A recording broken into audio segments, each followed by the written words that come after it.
Well, boys and girls, I don't want to say this is akin to having a substitute teacher because I am usually here, but we're missing our co pilot. Everybody, thoughts and prayers for Sheriff Joe Baggs. Nothing's wrong with him. Everything's A-OK. The problem is he's not here. So if he's not here and he's not hanging out with you, hanging out with me, he must not be in a better place. I am Tuna, one half of a show that normally is Tuna and the Sheriff. It's just me today. Hey guys, how you doing?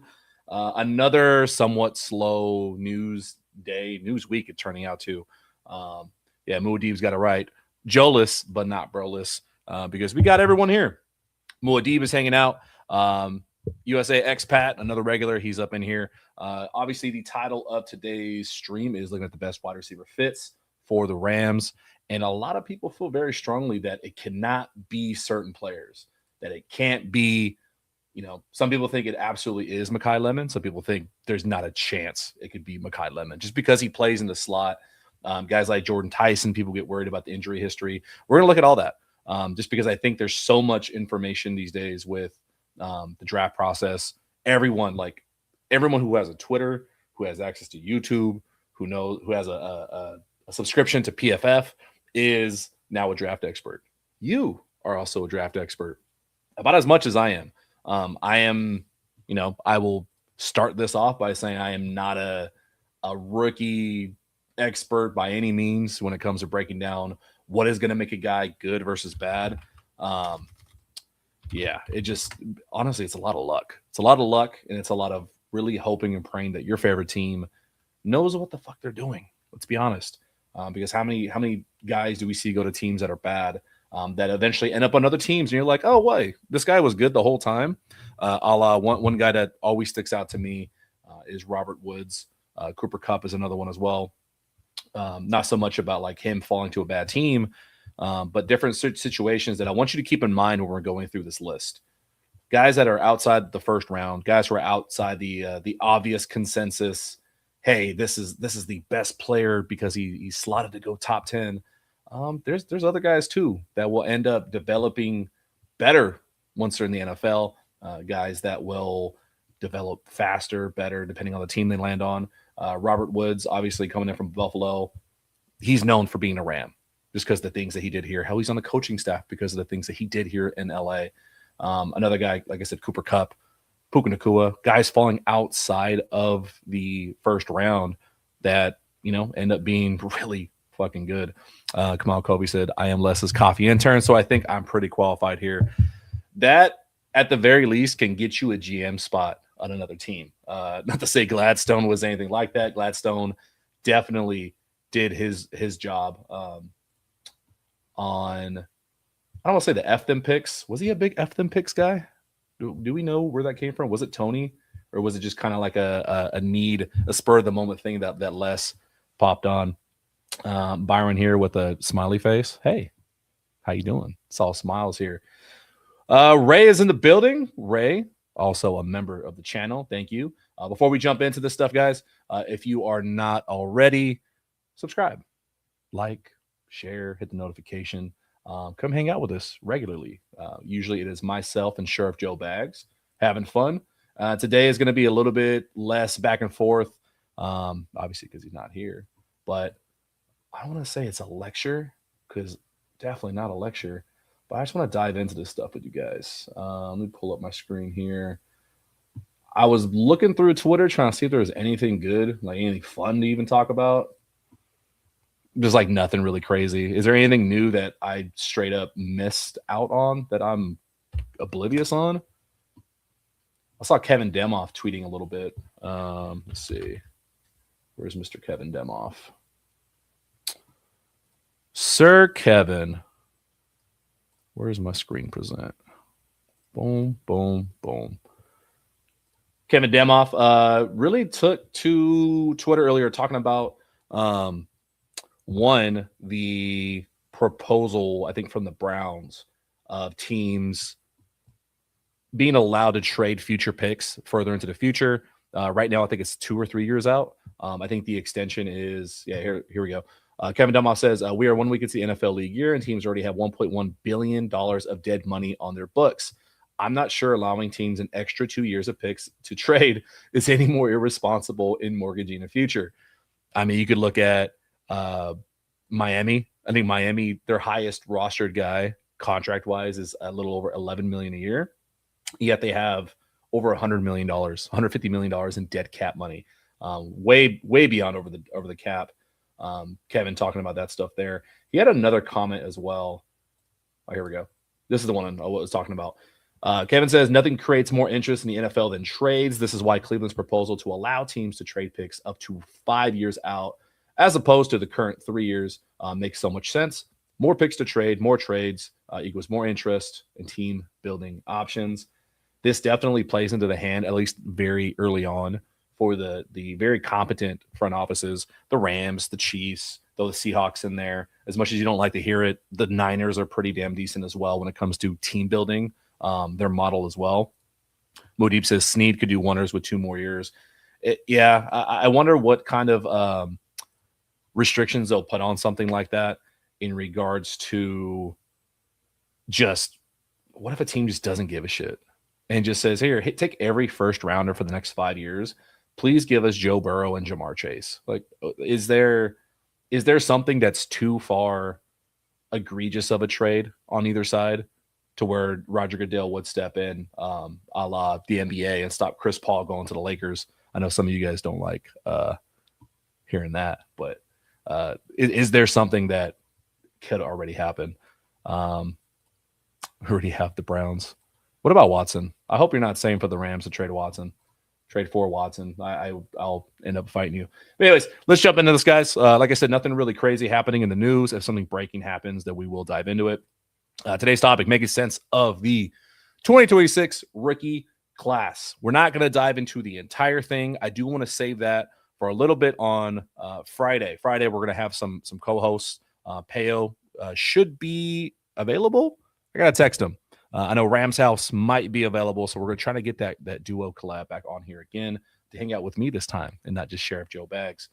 But I do want to go through, obviously, the first round guys, and then also the day 2, at least consensus, who we think is going to go day 2. Day 2 being round 2 and 3 in the draft, just wide receivers. If there's any comparisons that stick out, we'll go through that. We'll finish with the best fit that I think like just makes the most sense. Stafford's X factor, like what can each guy bring to the table in regards to, hey, if he steps on the field week 1, what dynamic does that change in the Rams offense? And then when we get to it, late round gems, I do think this is an incredibly deep wide receiver class. I think if anybody, expert or not, they say otherwise, that it's not a deep class. I think they're more referencing this draft being not as, I don't want to say top heavy, because it's not as top heavy. I mean, the best quarterback is Fernando Mendoza, and I think a lot of people are still kind of like, yeah, he's the best, and he got the national championship, and he's a great leader, but he's not some generational talent like if you pop on the tape and watched Andrew Luck when he was coming out. No one's tanking for Fernando Mendoza. You're extremely happy that he is the guy and he got it done, but you know, I don't think he's a Joe Burrow level of recruit. I could be wrong. He could end up winning 10 Super Bowls for the Raiders if they pick him. I don't really know that at all. Muad'Dib, I like your comment. Extra weight should be put into players that are transfer ups.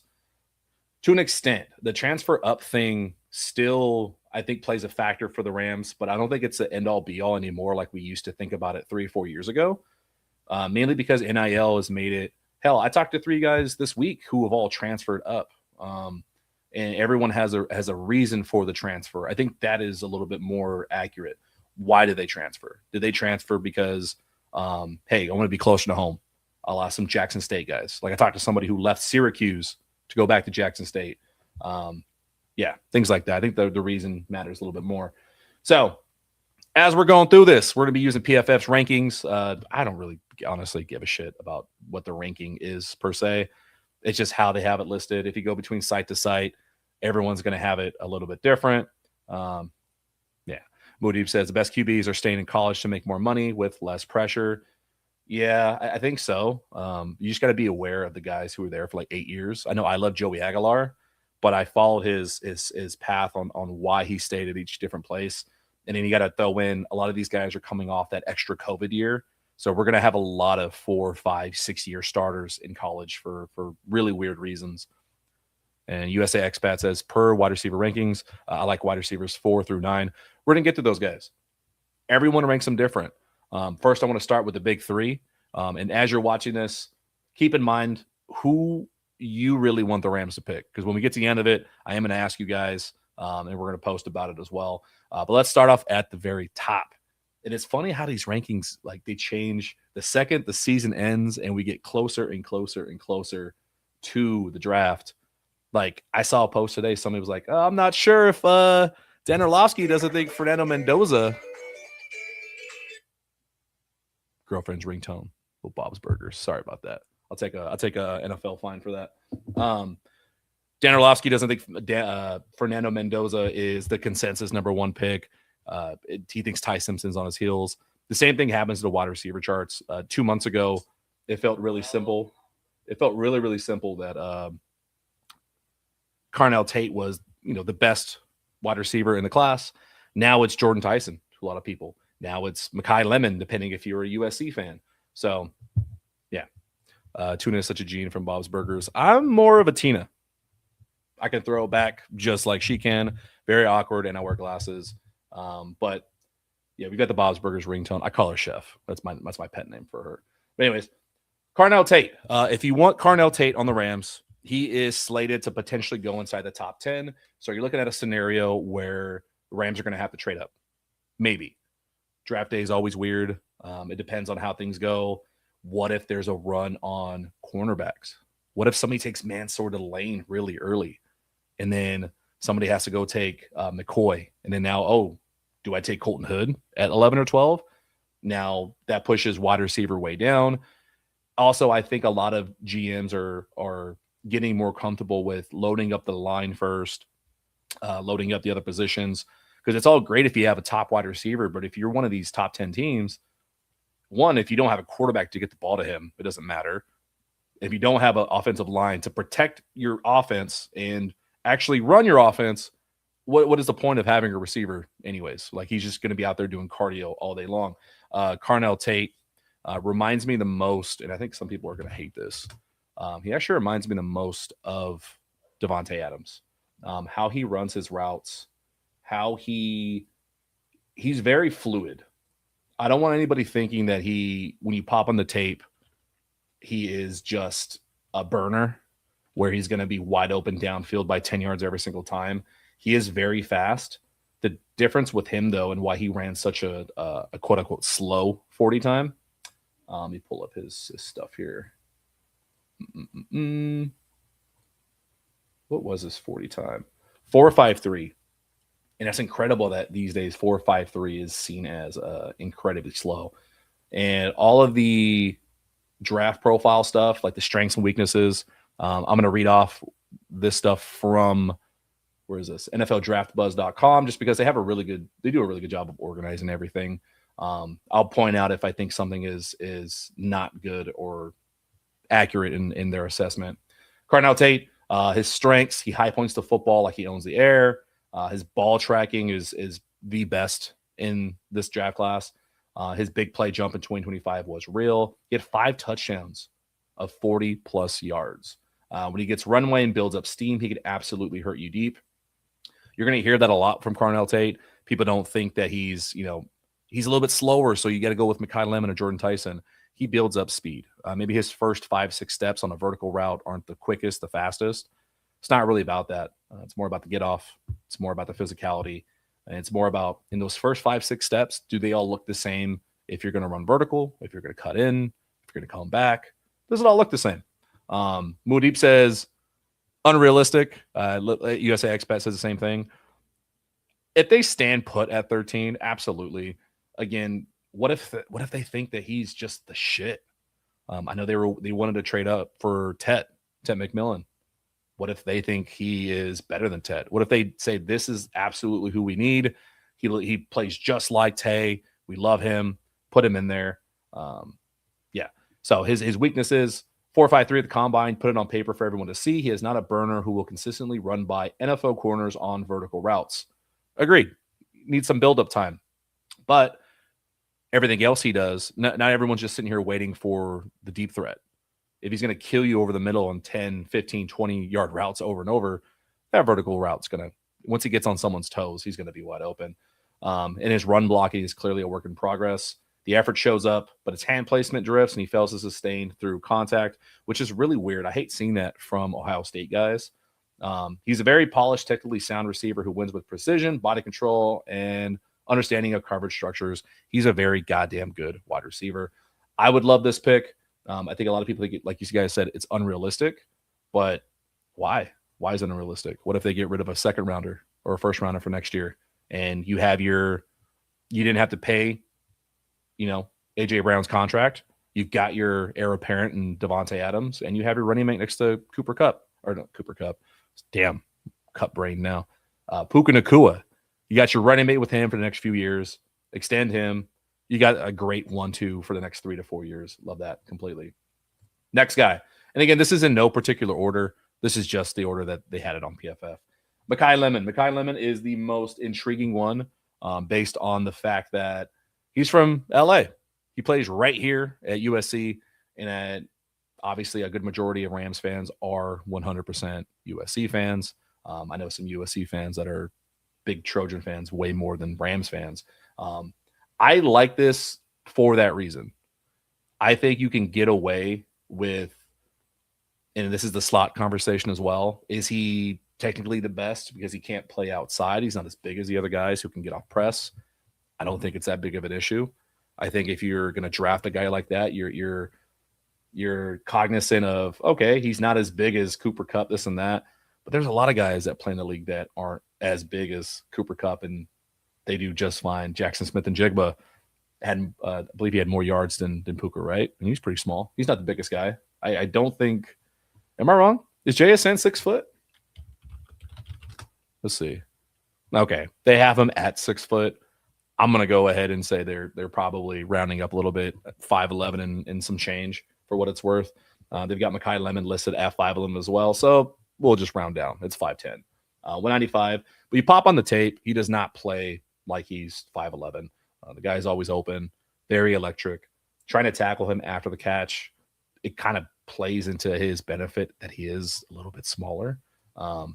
Smaller is, very loosely said here because he's just freaking electric, man. You put him on a team like the Rams where he's able just to get loose. They're going to use him in space. Now, again, this is not about who is flat out the best, who's skill-wise. If I put him in Madden, who's going to be better? This is about the fit for the Rams. Remember how the Rams like to run their offense. For a guy like Makai Lemon, he's not gonna show up day one, and they're not gonna ask him, okay, you are now an X, you are now Z, you're now a flanker. I need you to go do exactly what Puka Nacua does, Devontae Adams does. It's not about that. I know everybody wants this pick to be the I want a different phrase besides heir apparent. They want him to be the next big thing because he has a first round pick. Let's relax on that. What role is he going to play day one? If he's going to come in as a starter, he's going to come in as that slot, come in as that deep threat, come in as an alternative option, as an X factor for Stafford, that if Puka needs a breather in 12 or 13 personnel, if Adams is out for a game or two because he's, maybe his hammy pulls up a little bit, he's getting older. You're going to tell me Makai Lemon's not going to get open? You're going to tell me that Sean McVay isn't going to have him motioning all over the place? Just imagine, even with Carnell Tate, him or Makai Lemon plus Puka Nacua motioning everywhere. Everything looks the same. You throw in 12, 13 personnel. That's a pretty goddamn nightmare. Like, that's not fun. If I'm any other NFL team, I don't want the Rams to draft a receiver. Malkovi says, honestly, watching his highlights feels like watching Puka again, so I wouldn't be upset at having two Pukas. Yeah. If you can put in that football player mentality into a small body Puka, it feels like Makai Lemon. He's not as aggressive where he's trying to run people over because he knows his size, but gets the job done. And what I like about him is he does give off Puka vibes in regards to the speed because he didn't run the fastest 40 at his pro day. He ran a 4.48 at his pro day. So kind of like Carnell Tate, they're like, oh, he's not a big burner. Pop on the tape. I don't really care about track speed. Do you have football speed? And are you, as dumb as this phrase sounds, I hope some of you guys get it. Are you a football player? Or are you just an athlete? There's some wide receivers on this list who are just great athletes, and we'll see those mostly in the day two guys. But yeah, anyways, going through his strengths according to NFLDraftBuzz.com, he understands leverage at the line better than some NFL vets. So for somebody who is worried about his size, that's one thing that wide receivers coach Eric Yarber preaches. It's something that he makes sure they can all do. That's why Kanate Mumfield was a great day one plug and play guy, even though he was a 7th rounder, is because he is able to get off the line and he can run crisp routes. If a 7th rounder in Kanate Mumfield can get open as the sole wide receiver in 13 personnel, I'm pretty sure Mekhi Lemon's going to be okay. And Kanate is not the biggest. I'd say if you put these two next to each other, they're probably going to look very similar at training camp this year. He wins jump balls. He has no business winning at 5'11". That's fucked up. Went 10 for 15 on contested catches as a junior, attacking the ball at its peak, ripping it away from defenders. His 2-foot drag near sidelines is automatic. He blocks with intent, not just effort. I mean, if you're saying that about a small guy, like there's a lot that he really, really does really, really well. Ray asks, was it Snead at Lemon's Pro Day at USC? Yes, he was. How much does that mean? How much does it imply? I don't know. Like, I stopped guessing on what the Rams are doing that's real versus smoke and mirrors. Like the fact they don't bring guys to the combine. Like I looked at past interviews because everyone keeps track of who they, met with at combine in the past years. And like last 2 years list, it was just like a bunch of nonsense. It's guys that never even touched the roster, which is funny as hell to see. I do coffee says UCLA for basketball, USC for football. Do you feel that's conflicting? I don't know. Are you allowed to do that? I think I have to call the police that you're doing that. Actually, I think we actually have to call the cops on you. I don't think I'm new to LA the last 2-3 years, but from what I'm seeing, that's rough. Moody does not approve there. All right, some weaknesses for Mekhi Lemon. First step is good, not great. He builds to top speed rather than exploding into it, which goes into the he doesn't run a sub 4.4. That all that matters for some of you that are track minded and sprinter minded. Some guys, they don't reach their top speed until 10 yards down the field, whereas some guys are very explosive and on their second step they're already damn near at full speed. Doesn't mean they can stop and cut at that speed, but it's a pretty cool tool if they have it. Weaknesses: sometimes rushes his double moves. The patience to let the first stem cell before attacking the second break isn't always there. After the catch, and this is where I do not agree. After the catch, he's competitive but not dynamic. You're not getting a guy who turns short completions into 20-yard gains on a regular basis. The highlight tape shows otherwise. The film shows otherwise. The all-22 is always there. He makes big catches in big moments. And I think he's just kind of about his business. Some people were really out on him after his combine interview, the big press one. I don't care at all. If anything, I thought it was funny. You watch his one-on-ones, you watch his post-game pressers. He's just kind of a quiet dude. He doesn't really seem like he wants to talk to the press a lot, which I know artists at the Rams PR will love that a lot. Very opposite of what I think Puka is, and I think it's a good fit. I would love this. And plus, the last benefit, if Snead and them care about it, if they talk to Kevin, they talk to ownership and like, hey, let's make a push to get these USC fans. It's a brilliant business move, honestly. I think you could do really well having him there and just getting a lot of buy-in from LA sports fans in general. All right, let's go on to our third guy. This is, if you watched our stream a few days ago with Laquan Jones, Fantasy at NFL Network, this is his guy. And this is a lot of people's guy. And I see it and I understand it. I'm very curious on if a run at wide receivers in the first round starts. Who does it start with?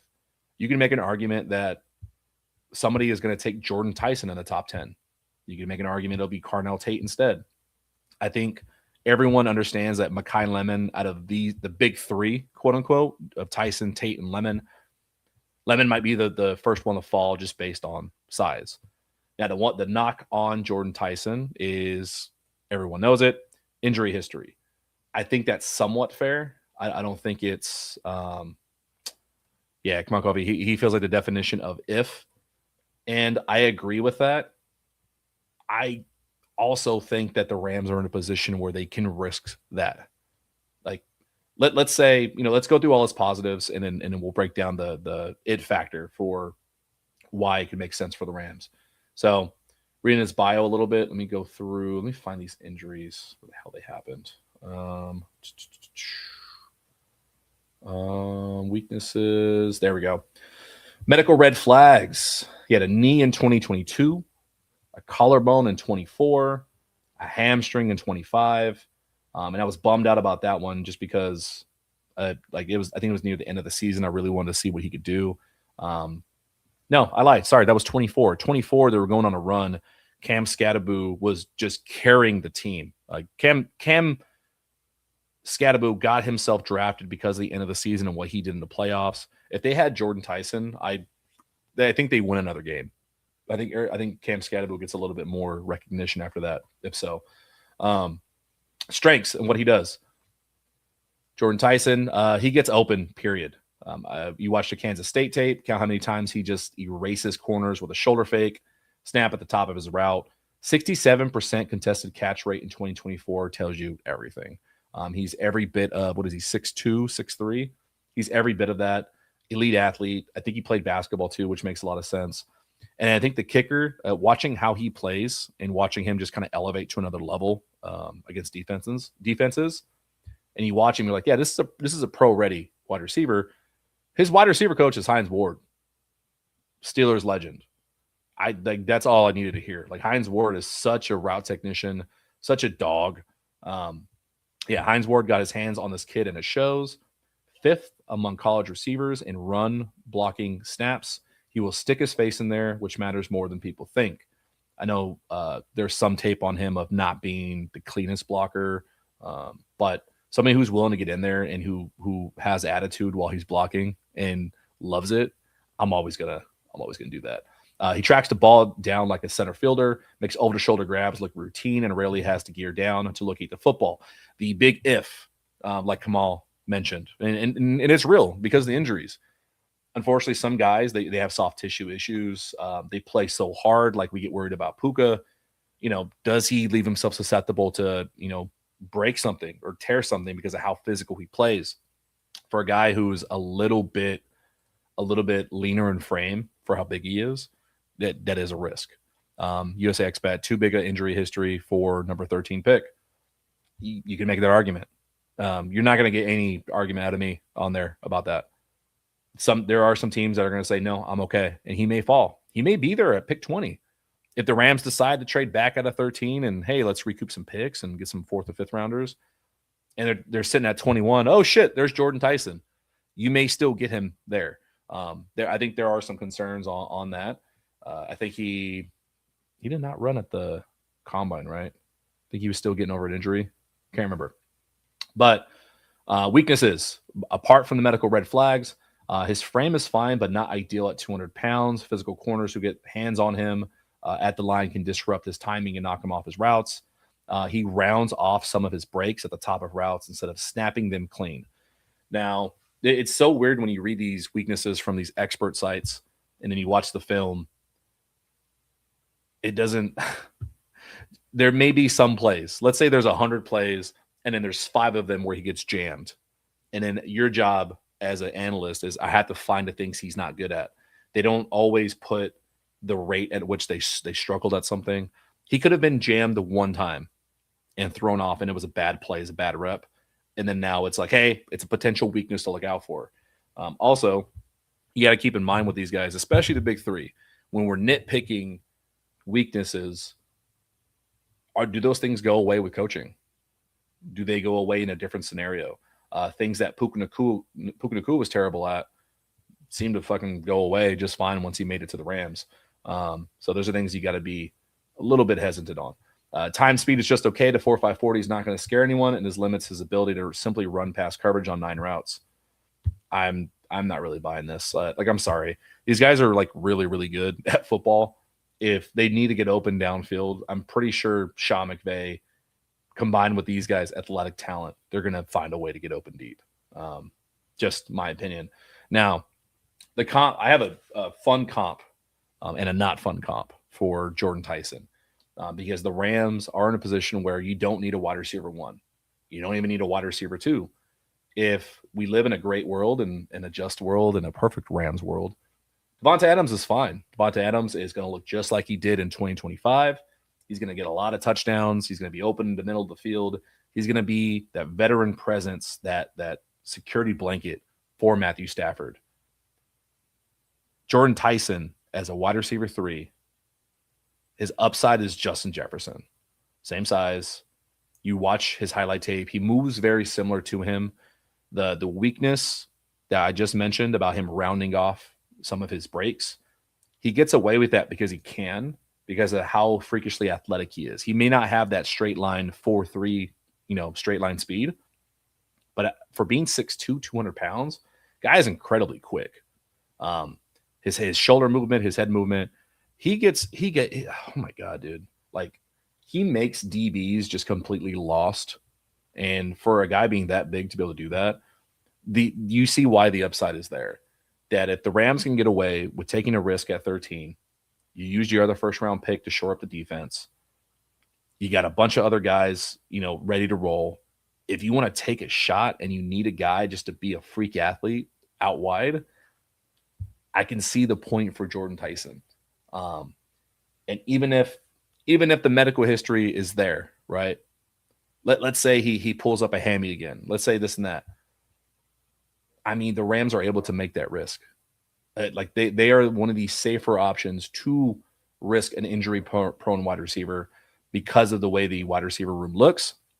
And if they are so worried about it, they can draft another guy later, like in the 4th, 5th, 6th, 7th round, the same way they did Konate Mumfield.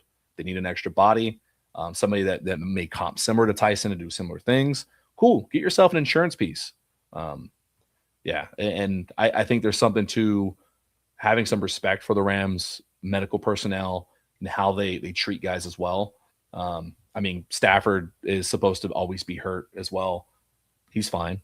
Throw him in the immortal chamber with Matthew Stafford. I think he'll be just fine.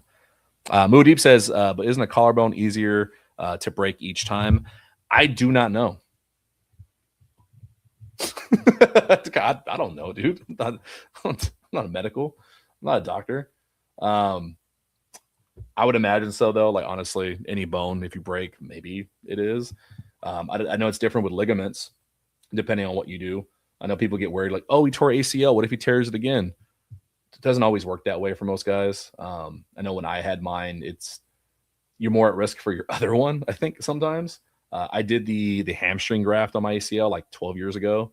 And technically that ACL is now stronger because the tendon they used was bigger than the previous ACL. So sometimes you get lucky. All right.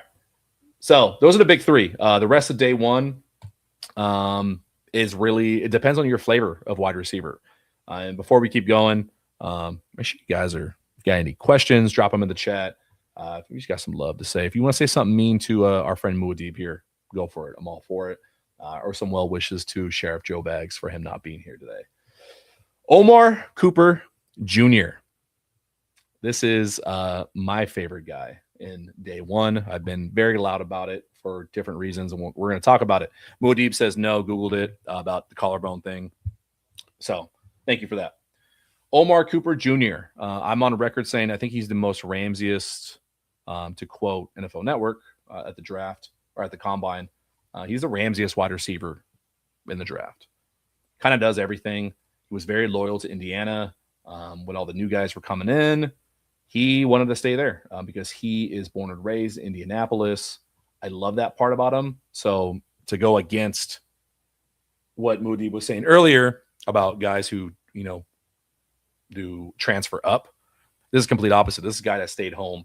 And I think we're going to start seeing more players be valued for staying as maybe a potential character plus on their draft profile. All right. Omar Cooper Jr., he raised up some draft boards. He ran a 4.42 at the combine, helped him out a bunch, answered some questions. Some people didn't think he was that fast. You watch the tape, definitely shows it.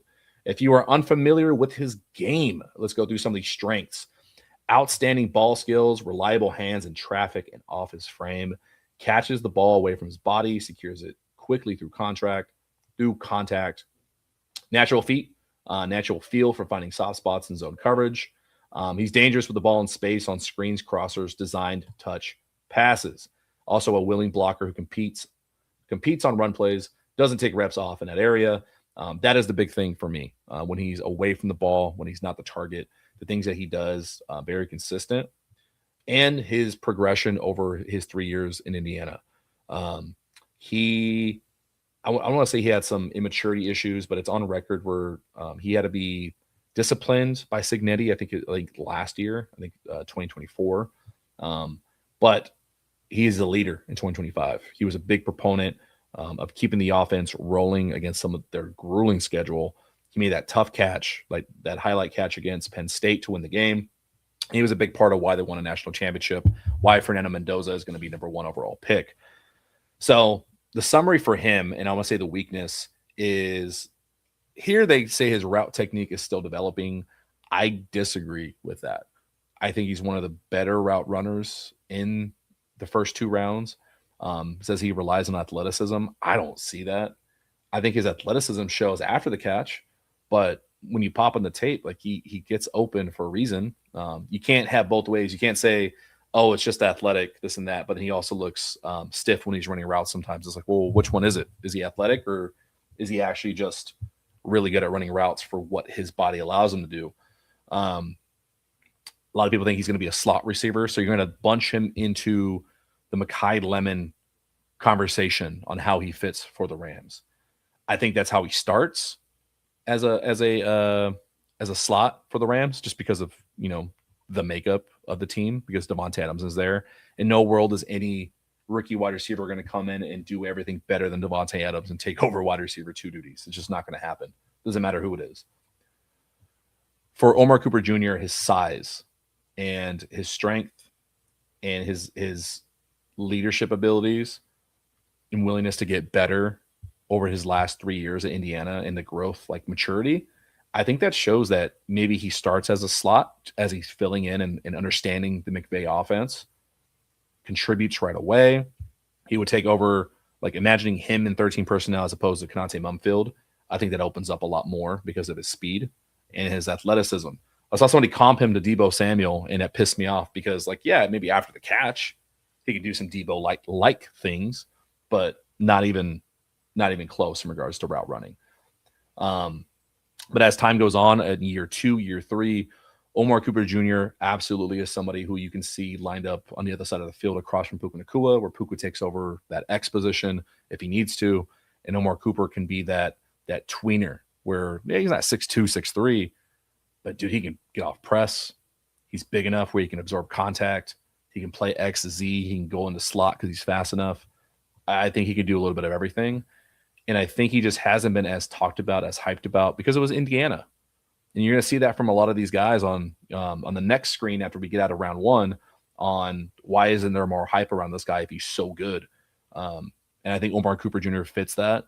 There's a world where when it's all said and done, if we look 5 years into the future, Omar Cooper has a better career in his first 5 years than Tate, Lemon, and Tyson, and I wouldn't be shocked, is what I'm saying. USA Expat says Cooper has more wide receiver 2 future than Lemon. You can see that on paper. I agree. And I think that's why my personal biases are towards Omar Cooper Jr. And plus, just think about it. If you're in SoFi, Omar Cooper Jr. scores a touchdown his rookie year from Matthew Stafford. And you start hearing, Coop. You don't think that just feels right? You don't think that feels okay? I'd be excited for it, is all I'm saying. Yeah, Omar Cooper Jr., out of the first 4 guys here, I have him rated higher. If I'm being real, Omar Cooper Jr. could be a top 3 wide receiver, and I wouldn't be shocked. out of this draft class. The next one that I'm probably lower on than most people is Denzel Boston. I'm going to get through this one quickly, just because I don't think I don't think that he's a fit for the Rams here. Maybe they just say Jew for Junior. I think that'll be taken way out of context if everyone's yelling Jew at the stadium. I don't think that's okay, bro. Man. Denzel Boston. Denzel Boston is that prototypical X wide receiver. If you don't know what that means, X, the position X, not like your X that you guys keep calling every weekend. I keep telling you about it. Stop doing it. It's the outside. It's what Devontae Adams plays. It's your traditional, I'm lining up outside. I'm going to beat you one-on-one, and I can be the main guy all the time. That is Denzel Boston in a nutshell. Very big. He plays very big. Downfield threat-wise, he hangs. I got to give him credit. For somebody who I don't think is a great fit for the Rams, at 6'4", dude, you watch him leap up in the air and snag some of these passes. It's like he floats. It's very impressive. 6'4" with long arms. He did not run, I think, at his pro day. And I think that was based on his agent's advice. So that means he probably was going to run into 4.5s. Any receiver who their agent knows they're a first round pick, and maybe you're not going to run the fastest 40 or into 4.4s consistently or confidently, means you're probably a 4.5 guy. It's not a big deal. Carnell Tate was in the 4.5s, remember? But when you're a fringe round 1, round 2, every dollar counts for your agent. So they're going to try to make sure that you look as best as possible. It's better to not have a time there than to have a time like a 4.5, 4.55. Strengths for Denzel Boston. So he's built like a true X receiver. He's 6'4" with long arms. He had 20 touchdowns in 2 years, and most of those came in the red zone. The kid just knows how to score. He wins fades, boxes out on slants, finds a soft spot. He's always working. He understands coverages really, really well. His hands are legit. He's got a vice grip. Like he's big. For some team, like I would love him to go to Tennessee and give Cam Ward just a really big safety blanket. Like I don't think he's gonna have the big variety of routes. He's not gonna route guys all the time in the intermediate area, but he's so big, he's gonna box out corners. Like unless you have a Jalen Watson, like the Rams do now, unless you have a big bodied corner, you're gonna have a really hard time. This is why Adams wins some routes. This is why Puka wins routes. This guy's gonna be able to live off the same thing. Also, he's a willing blocker when it matters. He seals off corners on screens. It's just hard. He doesn't have a lot of leverage when he's that tall, but he has really long arms, so he can get guys in between the shoulder pads. Weaknesses: his release package needs work. He's too straight line right now, and NFL press corners will eat that up. He's not a burner. He didn't run at the combine or pro day, like I said. Separation closes on him at the break point, so he doesn't have the longest strides either for a 6'4" guy. And Moody says he's also a captain. He's like a colder weather wide receiver. We could trade back for him. Yeah. And again, I'm just a stupid nerd. This could be maybe his route tree didn't let him shine enough. Maybe, some of these balls where, he didn't separate really well. If your quarterback's not getting the ball out to you out in front, but as the season goes on, you start getting used to that. You start gearing down a little bit. I think that was a little bit that was happening to Denzel Boston in his defense. The one thing that does give validity to these reports, though, is that he doesn't really make a lot of guys miss after the catch. He's not a big yak monster. He'll power through strength-wise. If he can get a good angle outside the numbers or outside the hashes, he's decent enough stride. Well, he'll get some yak, but he's not, unless he's making the catch downfield, he's not a big play guy. Nerds aren't stupid. This isn't oxygen. I don't know what you're saying. USA Expat says trade up from 61. Yes. So Denzel Boston, I think earliest you're slated is in the 20s. Someone has to really, really, really like him. I am like kind of iffy on if he's a first rounder. He's not my favorite receiver. And like I said, after the first three, it really just gets into what do you like as a wide receiver? like everyone has a different preference, just the same way as everyone has a different preference in quarterback. I like a pocket passer first. I think the mobility is fun. I think Lamar Jackson is amazing. Josh Allen is awesome, but I've just grown up watching Matthew Stafford and those kind of guys. I want you to do everything from the pocket. Like I'm okay if you're a statue. I don't really care. I think if you have a good enough coach, you can get away with it. So, last one of the day one, guys. And I didn't think we'd go for this long. We may have to keep day 2 for Friday, maybe, unless we burn through it. KC Concepcion. Maybe he can get a lot of receptions in SoFi as KC Concepcion. We got our first actual real burner on the table here for us. KC Concepcion out of Texas A&M. I know Sheriff Joe Bags knows this guy at least a little bit, him being an Aggies fan. Where is his deal? So they have him listed at 6 foot, 196. I think he's closer to like just 5'11", a little bit smaller. Again, with the slot guy. He ran a 4.4 640. He's one of those guys where, yeah, he ran a pretty fast 40, but he's game speed fast. Like he's faster on a field in pads. And there's a few guys in the day 2 area like that as well. He is the true deep threat. If you want him to just run a streak from the slot, from the outside, he's going to go up there and he's going to go down there and get it for you. Don't ask him to make contested catches, though. I know that's a big knock on him. But again, that could be a quarterback situation as well. Possesses twitch and burst that jumps off the screen immediately. Outstanding acceleration through the first 15 yards of his route stem, creates natural separation. He's able to sink his hips really good. He explodes in and out of cuts. So very opposite of Carnell Tate and Mekhi Lemon, where they build up the speed. Concepcion is able to get to that speed a lot quicker, a few strides less. The benefit to him and why I'm very interested in him as a fit for the Rams is he's a proven return specialist who can change the game with the ball in his hands, brings a physical edge that belies his size. What an interesting vocabulary choice. Showing willingness to scrap with press corners, finish runs after contact. His weaknesses: compact build, guy under 6 foot. We all know the tropes. He's too small, can't play. Limits his catch radius. That's a real thing. Just depends on how badly you want to go up and get it. His routes lack variance and tempo and setup. I think that's a Texas A&M thing. If I'm going to defend him, and this is the big knock. His drop rate is a legitimate concern, with 19 drops against 186 career catches, particularly when working over the middle into traffic and absorbing contact. Again, drops all need context. I haven't seen every single drop, but when you're dealing with a non-elite quarterback and not like the best offense in the world, what was the context? You know, are you getting hung up to dry? Are these hospital balls? Are these Jimmy G to Devontae Adams in Las Vegas type passes? Is the system just not getting you open enough over the middle where, like, yeah, if I get drilled in the chest 3 or 4 times, I'm going to start gator arming these passes too. I don't blame you for that one. So concerns are legitimate, but workable. I think everyone's got their flaws on tape. I think to round off this first round, you got some really, really damn good football players.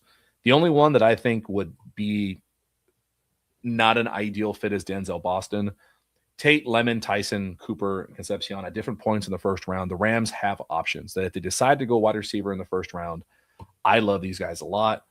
And then we're already at, where we going? We're going 48 minutes already. I want to spend the next 15 burning through these day 2 guys, because I don't want to go as in depth as I did the first round. We'll touch on them. If you guys have questions, make sure you drop a question quickly into each guy's category, and then we'll address them there as well. Muad'Dib says, Snead favors captains and captains that were transferred up. I asked Gemini to give me a list of these players. It gave me David Bailey, D'Angelo Pons, AJ Halsey, Sorsby. Oh, dude, I love D'Angelo Pons. I know. Actually, you know what? I don't care how you feel about small DBs. Get over it. They signed McDuffie. They signed Watson. They addressed it. D'Angelo Pons is fucking dog. The only bad tape I found of him, even playing outside corner at his size, is against Jeremiah Smith of Ohio State. But he's not even draft eligible, and they're already saying he's the number 1 pick next year. Like, he's that good of a wide receiver, and I believe it. Elijah Surratt, we're going to talk about him in a second. And then, do you know if any of the second round guys were returners? I would imagine. I can't remember. Chris Bell did. I got some. I want to say insider info. But I did talk to Chris Bell's left tackle. That episode's coming out tomorrow. Chris Bell's the real deal. Like, he is just a freak. So I think if anybody could, Chris Bell could. Antonio Williams might. But a lot of the returners outside of Concepcion and Lemon, a lot of them are like day 3 guys. I got a lot of receivers that I love in those rounds. Target those guys in mock drafts. Okay, I'm done with you, bro. All right, let's look at these day 2 guys. Start off with Chris Bell. Chris Bell is who I think is the closest comp to Deebo Samuel. Insanely fast. I love watching his tape. Unfortunately, he did have a knee injury. I think it was an ACL in November. So unfortunately, he is coming off an ACL injury. It's something you got to be aware of. What's his timetable? Is he going to be coming back week 1, week 6 next year? By November, I got to look at what the timetable would be. But obviously, he'll return to action at some point in 2026. But that's why I think he's not getting day 1 attention as much as his agent is pushing it. His 40 time officially was 4.44. You go put on the Miami tape. Louisville versus Miami. Miami was ranked number 2. Miami has a bunch of dogs on defense that are really good. He let me see if I can find the clip on Twitter so we can avoid the kind of copyright of replays. But he had this drag. He just caught a little drag, and I watched him take it to the house. Chris Bell, Louisville, Miami. Just his speed, man. Like, he is really damn good. Let's see if I can find it. Might be this one. Yep, here it is. I got you guys. So you want somebody who could play from the slot that can burn it downfield. Chris Bell might be the answer for you guys. And I see you, expat, about Chris Brazel. Where he's on the screen. He's coming up here next. Here we go. This is a highlight view. Chris Bell is going to come from the right side here, catch a drag, makes a guy miss, and then he's just fast, weeps through traffic, does that really well. Doesn't seem crazy, makes it look really, really easy, but I mean, you still got to do it. That's the number 2 team. That's a national championship contending team in Miami, and he just made it look really easy. He is faster than most people on the field when he's on the field. Let me pull up my fun stuff again. Where'd my stuff go?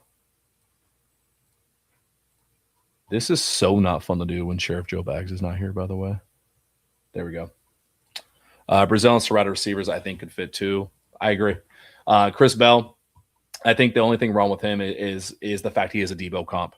He is very close to him, and he's more athlete than he is honed in, crafted wide receiver, and that's okay. For the Rams, why does it work? Why does it fit? It's because you have time to develop him. You have the ability to take a guy from Louisville who maybe didn't have the best wide receiver coaching yet. Maybe he needs that next elevation level. Yes, that is where Tutu went. Tutu played with Lamar Jackson, so he got a lot of good looks there. And I think it's Miller Moss. Isn't Miller Moss the USC guy? He transferred to Louisville, so Chris Bell had a competent quarterback, at least in my opinion, like a pro-style quarterback. They were missing some guys in offensive line, so even though they had a pretty good year, they could have been better. Some other comps on him. He's built like a fullback. Happens to run around.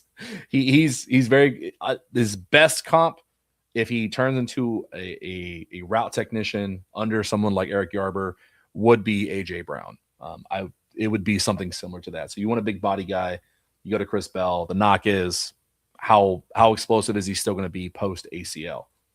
One that I like a lot that I don't think is getting enough attention about the Rams fit for Jeremy Bernard. Jeremy Bernard, he doesn't pop by doing anything that's like Chris Brazel that we're going to talk about. Like, damn, he's super tall and great downfield. Or, hey, he's not the fastest guy. Like, he doesn't run a 4.3. But he does everything really well. Like, I can't I can't really knock anything in his game. He is probably the safest day 2 wide receiver. Alabama guy, like keeps when things weren't going really well for Alabama this year, if you just needed a play, you needed someone just to be consistent, get the chains moving. Jeremy Bernard was there. When Ryan Williams was oh, what did we do there? Ryan Williams was inconsistent because he's a big playmaker. Jeremy Bernard was there to make a play for them. I like Jeremy Bernard a lot. He blocks really well, does everything you want. Like I can't remember what his weaknesses are, but let's go look at what they say. Weaknesses: long speed is average. Again, talking about the 40 time. He won't run by NFL corners. They say his press coverage remains an issue. I liked his releases. I thought he was pretty strong. I didn't see that too much.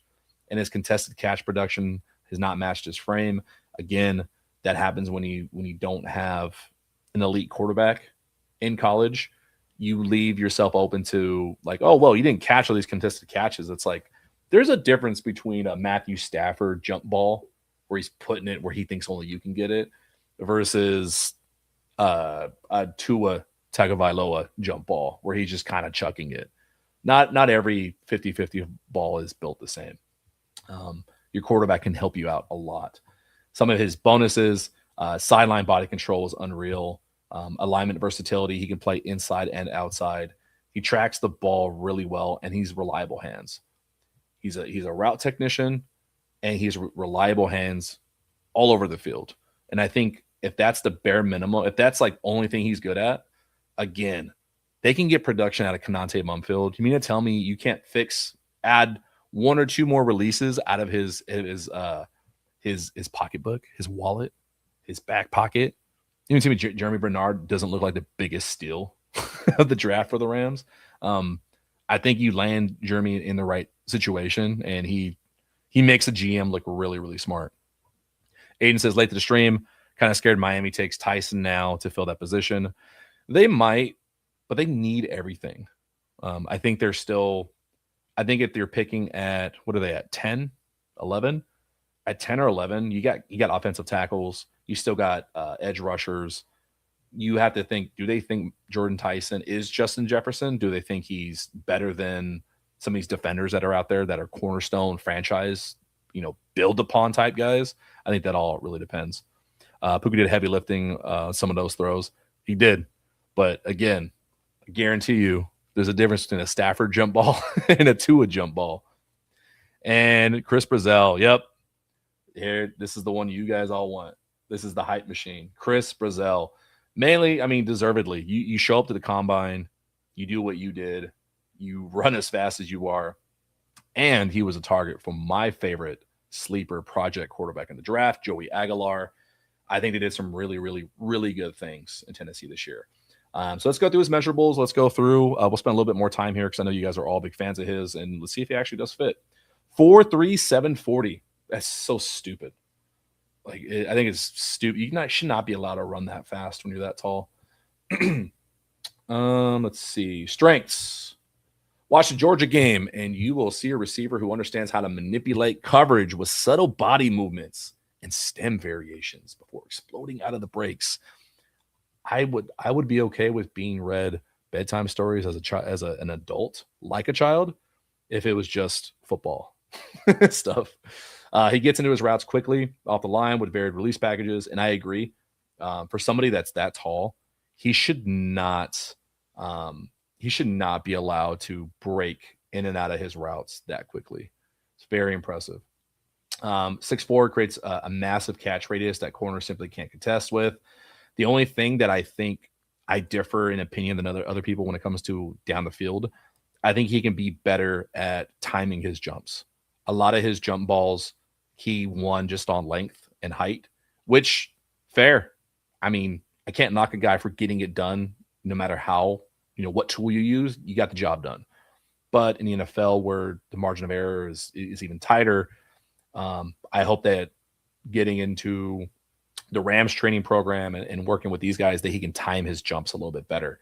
And part of that is this 198-pound frame, pretty lean. And so when he is battling downfield with somebody, maybe he's getting held a little bit. He's not going to have the explosiveness to jump out of the the arena, as people say. So I love him for that exposition that the Rams just want. All right, let's take a risk on somebody who, can he play the slot? No, we got other guys to do that. Give me the biggest, just field the tallest wide receiver trio out there, and it'll be fun. You think he ran a 4.29 after? Was it their pro day? Let me see. When's their pro day? March 11. Shit. No, that was last year. Pro day 2026. If somebody beats me to it, let me know. March 31st. No, they haven't had their pro day yet. So far, what do you mean he ran it after combine? Were you at his house? Did you see it? Let's see. Mudeep says round 1 and 2 picks are supposed to be starters. We can get wide receiver at 61, need a playmaker at 13 or trade down. That's one way to look at it. I agree. I think the first 3 rounds should be looked at as starters, or at least early season contributors, a la Josiah Stewart. Josiah Stewart was a 3rd rounder, right? He rotated in a shit ton. And then, pro day is March 31st. Really excited to watch him. Excited to watch Joey Aguilar too. I hope he's healthy enough to throw. But I love this pick. And I think this is most of your guys' favorite. Do you think that he's getting too much hype because of his combine? Be honest. I know we all fall in love with the measurables. I love it. I just get worried that okay, are you living off just that athleticism, or are you able to turn it around and be just a professional wide receiver? Let's see some other strengths he's got. Yeah, legitimate deep threat, long speed.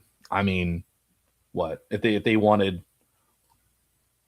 You read it at Bulls Wire. Thank you. I'll take a look at it, but regardless, he's one of the fastest wide receivers in the draft, so that's all that really matters. I love this a lot. I think this is probably. I'm coming around that this is probably my favorite pick for the Rams to do. If they don't take a receiver in the first round, go get him and go get this guy around 2, or even trade up into the 50s just to make sure, because there's going to be some team that's mid round 2 that's can't let this guy pass us. You may have to skip over some teams, and I don't know who that is. These GMs know each other really well, and how to time trades is all interesting to me. And then let's go quickly through these guys. These are guys I don't think are really going to fit. They don't hit an immediate need. Skylar Bell, I love. I think he just kind of does everything as a receiver. Very similar to Jeremy Bernard, where he's not elite at exactly one thing. It's just overall the package is a very good wide receiver. I just think based on the system he was in, based on his size, I think he needs a little bit more time. I think he'd be an upgraded Konate Mumfield style player, where he's not going to be the fastest guy off the line. He's not going to be, the strongest contested catch. He does everything like a B. Is there one area that's an A+? He looks like a like a starting wide receiver. The swagger is there, the confidence is there, but I think he just needs a little bit more time. I think his year 1 to year 2 jump would be really, really, really good. That is the only reason why I don't think he's a fit for the Rams here. Bryce Lance, I think I'm a little out on him. I like him. I see it. I see athleticism. I love the story. Yes, that's Trey Lance's brother, his younger brother, playing at North Dakota State as well. And his film is kind of what you expect. You're playing against that level of competition as somebody who's potentially should be in the Big Ten somewhere, probably.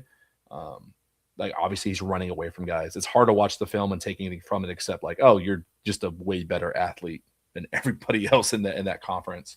But if you're going to be an NFL guy, you expect that, and he does it. Do I think he is better than Chris Brazell? No. I think if you're going to take a chance on a guy to be a future X and just a day 1 X factor, just go with Brazell at that point. Antonio Williams, I'm biased that if you're going to opt for the smaller guy, I think you make a push for Mekhi Lemon at that point. I think Antonio Williams does a lot of things well when he's wide open. It's his release and his contested catches that worry me a little bit because of his size. He's just under 6 foot. 190 pounds, a little bit more muscular than the other. He's like not like a thin 190. He's a very strong 190. But again, I just think comp wise for this area, if you're going to take a risk on a guy this size, just go get Lemon at that point, to be honest. And then the last one, Elijah Surratt, another guy that I just love. I'm hoping he slips more. I'm hoping he's a third rounder and the Rams trade up and double dip at wide receiver somehow. Love him a lot. I know. Where's that? Muad'Dib, what did you say earlier about him? That he's a captain. He was a transfer up, right? Surratt fits a lot of the mold, a lot of the things that the Rams historically have looked at, and they do like a lot. Love him a lot, man. Oh, yeah, and Brazil transferred from Tulane to Tennessee as well, so he fits that as well. Catching up on these comments. Tape speeds more to combine just to check some boxes and get a later guy highlight to move up. Agreed. A combine is not the end all be all, but there's some guys that are so extraordinary that if you run a sub 4.4 at 6'5", that helps. It's valid. Tennessee wide receivers aren't that good in the NFL. Man, you know what the hard thing to say about that is? You know who else doesn't produce really, really good wide receivers in the NFL? Arizona State. Name besides Brandon Ayuk, who you can say that's a reason not to go high on ASU wide receivers. Name a ASU wide receiver who gives you confidence in Jordan Tyson. Rams like Tyler Bell. So Amigo USA. Yeah, glad to have you in here, Emmanuel, by the way. Cooper, Jordan Tyson, Elijah Surratt, Ted Hurst. I like Ted Hurst a lot. He's going to be on the next one. We talk about the day 3 guys. And you're no on Lemon. See, it's either like people are high on him or super low. And then Moody back to Elijah Surratt. He transferred that from JMU, so he did come with Cignetti because that's where Cignetti came from, was James Madison. So if you pay attention to college football and you know Curt Cignetti's story, if you love what he's about, excuse me, I think you have a lot to fall in love with Elijah Surratt. And I think he's another guy that is going to be very safe to pick. The only thing that's wrong with Surratt is he's not like super quick in and out of cuts. He fits more of like who was a big body guy we talked about in the first round? Denzel Boston. He's slightly shorter than Boston, but very similar play style. Like upside at best, if Surratt can gain a little bit of that speed at the top end, I think you're looking at like a Mike Evans style player. Do I think he'll have 10 straight 1,000-yard receptions? I mean, that's I'm not going to put my life on that. But style of play is very similar to that as well. Keenan Allen, that's even better. Keenan Allen is a great comp. Long arms, knows how to get open. You watch his tape. Even if he can't figure out how to get open against a really physical corner, he'll work. Like anytime Fernando Mendoza was scanning the field for like his options, you'll see Surratt and Cooper as well both work in between zones, very similar to how you see Puka and like Devontae do all the time. It was really, really cool. Cuba Gooding Jr. and McGuire, ASU wide receiver bust. I'm done with you. Exactly. So these are the day 2 guys, not enough hype. And if I had to quickly recap why there's not a lot of hype on some of these guys, it says this. Let's go through this again. Chris Bell, not a sharpened route runner yet. More Deebo Samuel coming off ACL. Jeremy Bernard, not the best, not the most production in the last year. Offensive changes in Alabama. Doesn't do one thing like better than everybody else, but is everything really, really, really good. Chris Brazell, his frame. I think people think that he's too tall, he's so much of an outlier. Maybe he's too soft or not strong enough to play in the league. I think he's going to get closer to the first round as we go on. The hype on him is real. Skylar Bell, UConn, I guess smaller school, if you can consider it in football terms. Smaller school, lower end competition. Same problem with Bryce Lance. How good are they really? They look amazing against their competition and their conferences. How do they do against the NFL? Antonio Williams, size, I think, and speed, and Elijah Surratt. Omar Cooper Jr. is taking the cake as a first rounder. He is not as polished as a route runner, more big body. He takes time to develop. Out of these guys, though, who do you guys pick? one out of the big three, who do you think if the Rams either sat put at 13 or had to move back a little bit, let's say in the top 20? If you got a top 20 pick as the Rams, which one of these three are you guys grabbing? And then for me, out of the day two guys, the true day two, I'm a little bit torn right now. I love what Chris Bell does. Like if you asked me a month ago, I was all in on Skylar Bell. I truly thought that if he adds on 10 more pounds, he's a problem. Like he's one of the sleepers of this draft, and he very well could be. I don't think he's the answer for the Rams right now. If they took him, I think it signals that it's going to be a longer development process with him, that they are thinking of the future. But with a guy like Chris Brazell or Jeremy Bernard, I think those are my two that I would love for the Rams to take at pick 61. Bernard is like very prototypical. I'm all in on it, man. I think that if you take him, you accidentally pick like a top 3 wide receiver out of this draft potentially, and you're going to look really, really smart. Chris Brazell is just God's gift to freakish wide receiver athletes that said, here is a 6'5" guy that runs faster than everybody else in the league. You figure out how to fucking deal with him. I would love this. I would love either one of those.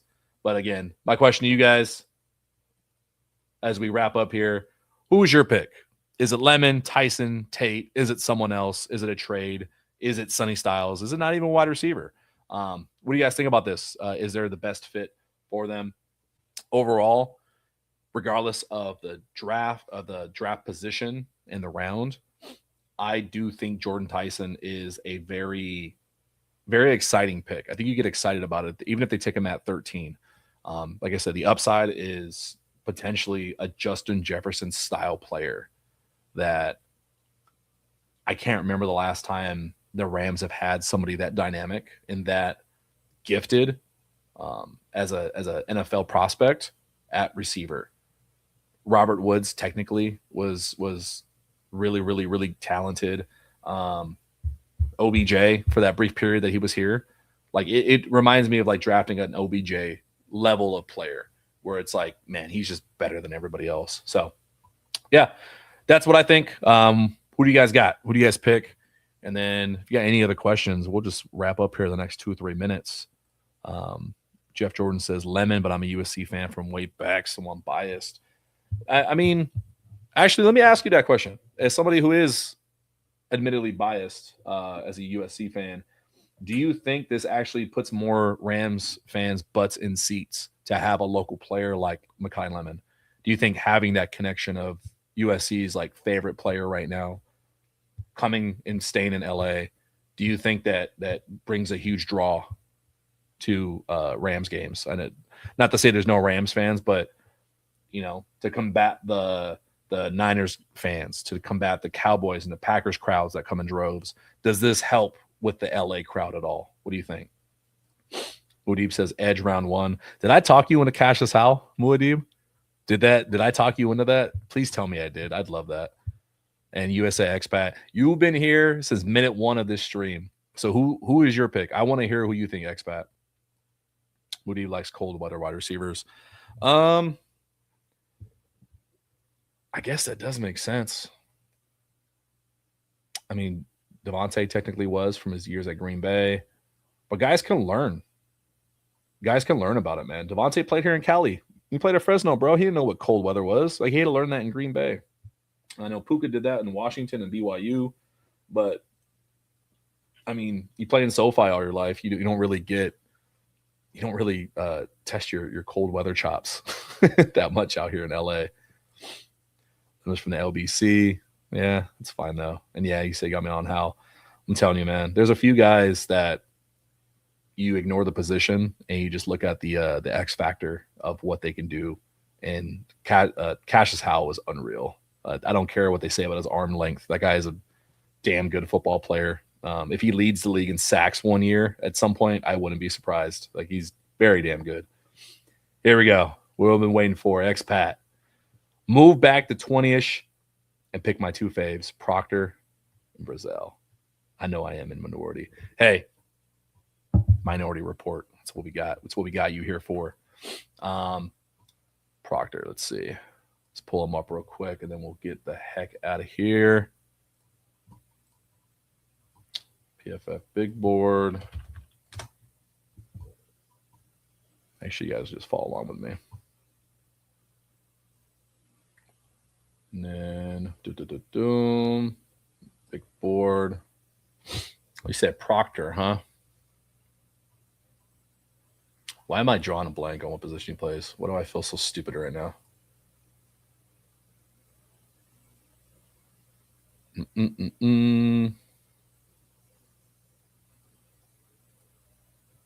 You want to go high on tackle? That's what I thought. I didn't want to speak out of turn on tackle. Really tall, 6'7". Oh man, there's a lot of good tackles mid round as well, or like mid draft. I don't think it's as. I think it's less pertinent to get a tackle in the first round. If I'm being honest, I really do believe in Warren McClendon, and I think.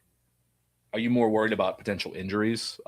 If that's the case, you'd be worried about injuries and just being as safe as possible. Yeah, that makes sense. Have somebody who is athletic and can step in day one should he need to. But I think the smart money says to take one in round 2 or 3. But I mean, you might be on par. You might be saying exactly what Les Snead is saying in their meetings right now. So I don't know, man. It's interesting though. I think you were the first person on our stream to really feel that strong about it. And then what was your other pick, Brazil? That would be a hell of a first 2 rounds for the Rams, to be honest. Aiden says if we can't get Tyson, the Surratt second round would be a great fit for us. I don't disagree. What do you can give V8? Talk about Cassius Howell, V8 and BY break, replace BY next year. Having Cassius Howell and Josiah Stewart as your relief hitters on the edge, that's a championship defense. The crazy thing is, like, all you guys are not saying anything crazy or stupid. It just depends on how you want to approach the season and attack teams. Questenberry starting will get Stafford. I agree. No, what I'm saying is, what if they make a few signings at depth for tackle and guard before we get there? What if they sign somebody that's like, oh shit, okay, I didn't think of that guy coming to the Rams at right tackle. If he does, then maybe you change your mind. But until then, it does make sense. Muad'Dib hitting with the popular name. Trade back the second Jennings Dunker. That guy has got a mullet that you take home to mother and be proud of. Love him a lot. And one more, 2BA Rams fan. Has anyone looked at Eli Heidenreich in the 7th round as a project or special teams? Dude is a baller. Reminds me of McCaffrey. Look at this last guy. And then we are getting out of here, folks. Oh, is this the Navy guy? Is that what you want? Is that what you need? This guy here? No, I have not watched him. I always assume anybody playing for Navy, I don't know if the rules have changed, but I always feel like they're iffy because don't they have to do service for like a year or 2 after they leave the academy? I know the Rams, just their long snapper played at Navy, but I don't know. Did he come out right after senior, or did he do? What was his story? Maybe we look at it for next stream. But no, running backs. The only one in the 7th round that I love is Adam Randall from Clemson. But I will take a look at him. I'll see what's up with him, especially if he can just play right away, get drafted, and not have to worry about service or anything. Why not? I mean, McVay loves taking a running back every draft anyways, and they don't have a 4th technically on the roster. So could be. All right. I think that's it. That went about 20 minutes longer than I thought we would. Appreciate y'all hanging in, hanging with me a little bit longer. Us being Joeless, but not broless as always. You ran a 4.4 at combine. That's a fast white boy. That is a very fast white boy. I'll take a look at him. So yeah, appreciate your guys' feedback and your questions and hanging out and making this a very fun stream. Despite having no Joe, we will be back same time Friday, 6 p.m. We're going to have some guest hosts, so it's not just going to be me. We'll continue with the day 3 wide receivers, and we'll listen to our guest hosts and what they think about them. So it'll be more of a committee approach and not just me yapping the entire time by myself. As always, like, subscribe, share, tell your friends and family that we're here and that you love us, or that you hate us and you're all going to hate watch as a family in the living room. For Tuna and the Sheriff, I am Tuna. And as always, go Rams.